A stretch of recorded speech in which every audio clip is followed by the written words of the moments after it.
Welcome back to Under Oath. Today we have actress Kate Flannery. Kate, can you hear me? I'm hungover, but I can hear you. I support that, especially, from a Monday night. That's fantastic. I love that concept. Well, I guess you have a reason to celebrate. I mean, when you ask the question, who wants to be a millionaire? I guess the question is me. Well, I don't get to keep the money, but Oscar Nunez and I won Who Wants to Be a Millionaire this week. It's crazy. You saw the original one where the guy won the money the first time.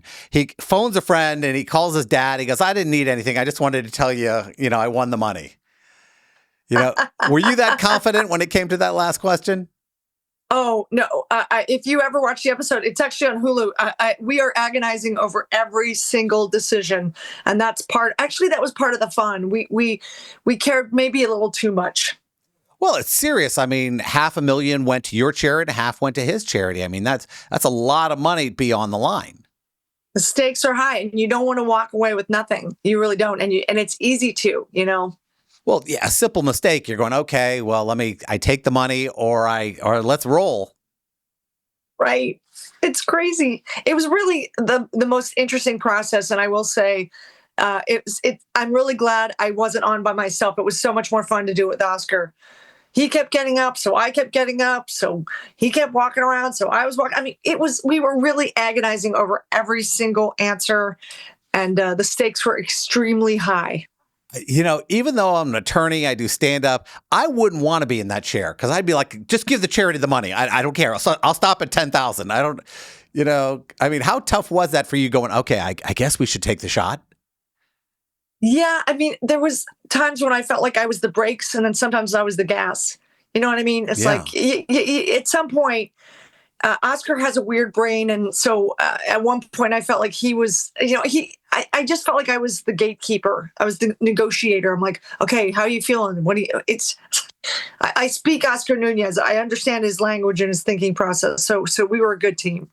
Well, I mean, you guys were on The Office for how many years together? 9 seasons. Wow. Yeah. I mean, that's a family. That's not a job. That's every day. People don't realize how much you're not on set, where you're just talking to each other and you're sharing each other's lives. I can't imagine 9 years and then suddenly nothing. Yeah, it's tough. It's a weird thing. I mean, there's definitely a grieving process when a TV show ends. It's the biggest champagne problem in the world, but there is grief. It's especially a show like that one. I mean, when you talk about people in the office, my office, I work in an office, it's kind of funny, but people in my office, when they're going, oh, who are you interviewing today? Because I never know. And, when I said people are fighting to see who gets to be in this room during this interview.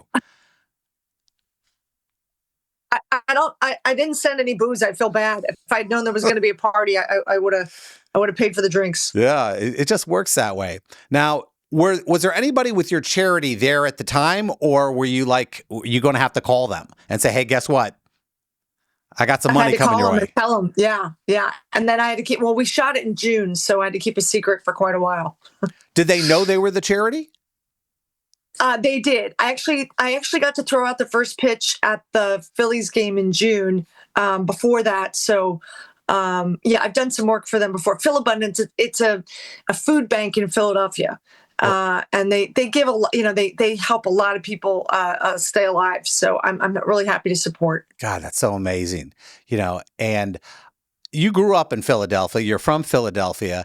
I assume you are as passionate as every other lunatic in Philadelphia is for their teams. You have no idea. I mean, the Phillies I'm losing my mind right now. I this season I've been listening every day to all the after shows, everything. I'm completely obsessed.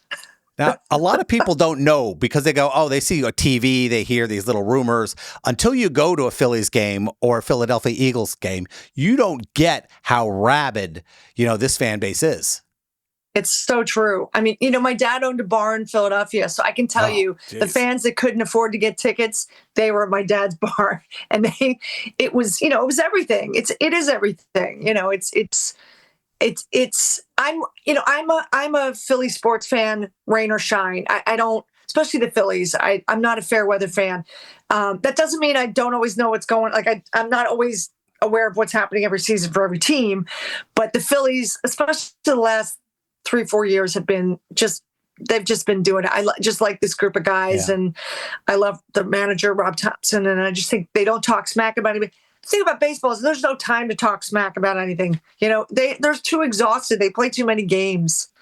I think playing in Philly is tough. I went to a game a couple years ago, and I went with this young lady who was a huge Philly fan, and she was the most quiet person until we hit that stadium, and then she went full trucker on me. It was, she was swearing for. I mean, you guys were up by 9 runs, and it wasn't like you were winning until the last pitch. We can't relax. We can't relax. And that's the thing about baseball. You never know. Things could change on a dime. You don't know. There's no sure thing. Now, I assume growing up in Phillies, being a Philly fan was a lot of people get nervous when they're on stage, originally everything else. I think being part of Philadelphia, it gives you a little ego. It gives you a little bump when you're getting on stage. I don't know about that. We're not the most I always felt like we were in the shadow of New York and even Boston.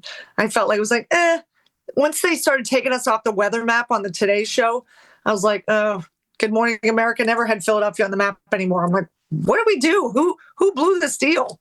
I don't know. I always laugh a little bit because Philly's tough. I mean, I love eating in Philly. I would ask you your favorite cheesesteak, but I don't want to get you in trouble. I have no problem. Jim's on South Street. Okay. I don't do Geno's or Pat's. I'm not into that rivalry. Sorry, guys. Okay, sorry. So you don't have to worry about free food there, but you'll at least get free food at the place you love best. Or not. Now, Philadelphians don't care. Thanks for the shout out. Get in line. I think your character in The Office was so fantastic, and everybody I know, when they talk about that character, it was a fan favorite. It was like, you go, who's your favorite? Dwight. Who's my favorite? Meredith. Who's my favorite? Jim. I mean, how tough when you're on set, you're going, I'm the favorite. I'm the favorite today. Well, I have to say, I never knew how beloved our show was going to be. So when I was getting hit by Michael Scott's car, who knew that would be a meme, and it's crazy. You never know the trajectory of a show. I was still waiting tables the first season of The Office because I didn't know if we were going to make it. How tough? When you say waiting tables, are you talking about, like, I waited tables through law school for 9 years? I mean, were you actually going from set to your shift? When during the season, I covered my shifts during the week, but I still worked my Sunday brunch. I did my comedy act on Saturday nights, and I worked my Sunday brunch. Man. So I was in the clubs on Saturday. So I was 7 days a week, man. I mean, but our first season wasn't that long. It was only 6 episodes. So I was younger then. I was 40. Well, I mean, weren't we all? I mean, I think about, doing stand-up and being out there. I mean, because I'm a headliner. I go out and people don't realize, they think, oh, well, TV's a lot harder. I said 55 minutes on stage is a long time. It is a long time. And I feel like I just stopped doing my comedy act during COVID. In fact, our last show was one of those drive-up shows. Remember that? Yeah. When people would honk instead of clap, like in the height of like everybody being so nervous. But yeah, it's 50 minutes is hard. I mean, and also you got to deal with who's before you that pissed somebody off in the audience. If there's somebody drunk in the audience, you got to deal with them. If they're heckling, if they want it to be a conversation, like, dude, I always say, open mic is Tuesdays. This is my time, buddy. But it's tough. You got to keep people in line, but you can't piss them off too much. It's a lot. There's a lot of negotiating, a lot. I think over the last couple of years with the internet that people think that heckling is part of the show, and they don't realize, no, that's an unusual thing. It's not supposed to happen, but everyone, since Matt Rife does all of his, nobody puts their material out there. They put how they deal with hecklers out there. So everyone thinks that's weird? Normal. I think that's so weird. I tour with Jane Lynch, and sometimes people try to start doing a conversation because it's a concert, but there's a lot of comedy in it. And I'm like, I always say, like, this is not a conversation. This is a concert. Like, I'm always like, I feel like I'm the crowd police. I'm like, knock it off. We can actually hear you. It's like, it's very interesting. The world is definitely changing. We got to keep them in line. Now, you've been performing with Jane for a very long time. I mean, you guys have been friends. You've done a lot. I mean, is it like you're going, hey, I get a tour with Jane. We're going to have a blast over the next 4 months? Absolutely. But we just developed a new non-holiday show. So, we definitely put the work in. We're working on some new material, and the first 5 cities were like, okay, this is too short. This is too long. We got to, there's all those, when you're starting a new version of your act, there's all those bumps. But it's great. It's fun, and we really trust each other. And I mean, there's nobody I trust more on stage than Jane Lynch. She's unbelievable. Like the balloon never hits the floor. And anything that goes wrong is always right. It's always made right. You never have to worry about a thing. Now, for somebody who wants to come to one of these shows and they're going, oh, is it them talking about their careers? Is it a comedy show? A lot of people don't get what cabaret is. So why don't you explain that a little bit? Well, it's basically a concert, but there's a lot of comedy in between the songs. So basically, we're like the Rat Pack, but with a couple of broads. The only person I hear uses that word is my producer. He goes, "What'd you do this weekend?" I was out with this broad this weekend. So I thought you were going to say Rat Pack. Yeah. But I mean, you got to love that. I mean, you grew up on the stage. I mean, you've loved it your whole career. And when you're not, do you miss it? You go, I got to get back to the stage. I feel like, well, I used to do my comedy act at least once a month. So I do miss that. I had an act called The Lampshades, which we did forever. Like we used to host a lot of stand-up shows as these dying lounge act characters. And we've done a ton of comedy festivals in a bunch of different cities. And I do miss it. We did a weekly show for 5 years, among other. We would go to other clubs and do other stuff, but we had our show, every week, and then we did it the first Saturday of the month for a long time. And I got to know so many stand-ups that way because I was in the improv world before that. So I'm so happy I had a long chapter as this other thing, because I got to know Patton Oswalt. I got to know Sarah Silverman, Marilyn Reichkup, Mark Maron. We've done shows with all those people, and Bridget Everett. Actually, we kind of got into this whole cover band comedy world. So we were opening for the Dan Band and for Richard Cheese and the Lounge Against the Machine, Garfunkel Notes, Puddles Pity Party, all these guys that like do these very specific comedy with music. It's just the hard part is that getting the rights to the music is really tough. So you don't see a lot of these acts on TV. You got to show up in the clubs. Yeah, that gets expensive paying for rights, Yeah, unfortunately, it's funny. The Lampshades were supposed to be on Mad TV. We were supposed to do 3 episodes, and they could not afford the music. So that was right before The Office. Now, oh well. I have a daughter right now. She's in theater school. She's getting a BF. She's in the BFA program. I'm so sorry. Oh, it's horrible. Sorry. It's a nightmare. I'm telling you. I had a conversation with her last night. She goes, "Dad, I've got this interview," and I talked to so many celebrities. I'm going, you have to understand. People don't feel professionals. They show up, they do their job, and then they leave it. I said, and when I told her I was interviewing you today because she's a huge Office fan, she lost her mind. I said, give me a question that you would like me to ask her. And she goes, well, every time somebody gives me sides, I don't quite know how much attention I should put into it, what risk I should take. I said, well, I'll ask her. I said, when you interview and you get these sides, I mean, do you go, okay, I've got 5 choices. I mean, how do you basically entertain what you're right about to do? Well, I think ultimately, you are I am who I am. Your daughter is who she is. Like, you can't be somebody else. So you can't worry about what they, about filling their head in. Like, what do they want? What do they want from me? You have to kind of give them who you are. Otherwise, or what you do. And if you have some other ideas, see if you can do a second take and submit it. But it's tricky because there's a dog and pony element to being an actor and auditioning. But also you have to maintain your own integrity, and you can't twist yourself in too much of a pretzel, because then there's something inauthentic about that. So the answer is, I don't know. You do what you want to do. You got to be true to yourself, and and different things work for different actors. Some people can be exactly the same kind of in everything, and that works for them. And some people are completely different in everything they do, and that works for them. So I don't know what her strengths are, but she's got to lean into, and also just your own personal intuition. If you're whatever makes you feel good when you're doing it.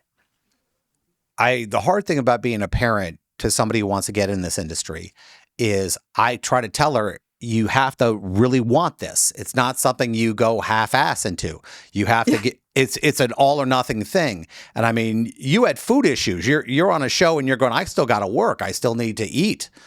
I mean, when did you get to the point where you weren't? I just didn't want to get a new job, a restaurant job, if the show didn't make it. That was it. I made enough money, but I was like, if this doesn't go forward, like this.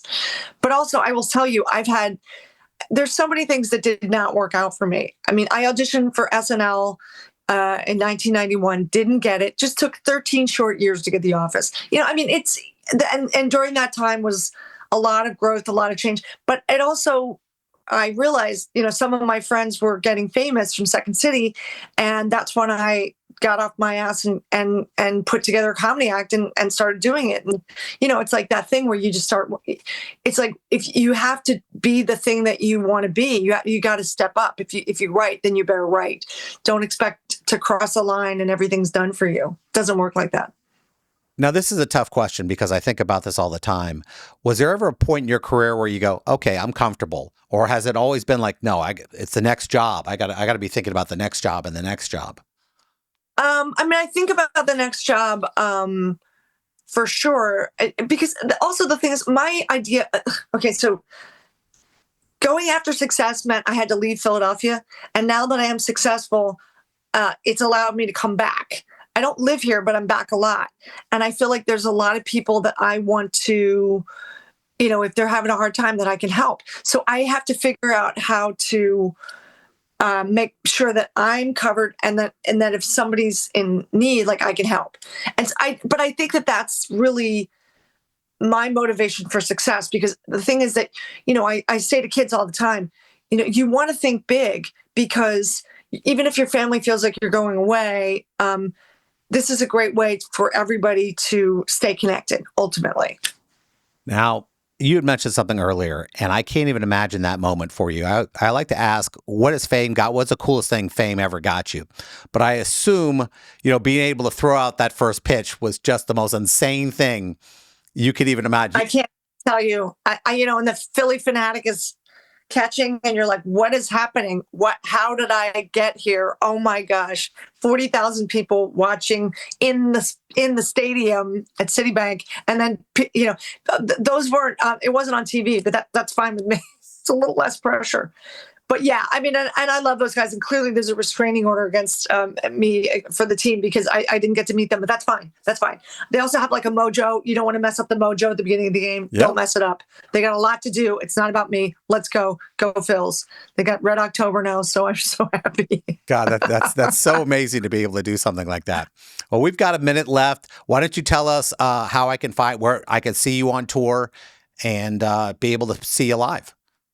If you go to janelynchofficial.com, you'll see all our full schedule. We're doing 3 weeks starting right after Thanksgiving until December 17th. We're all across the country. And then we have a bunch of shows in February, March, and April.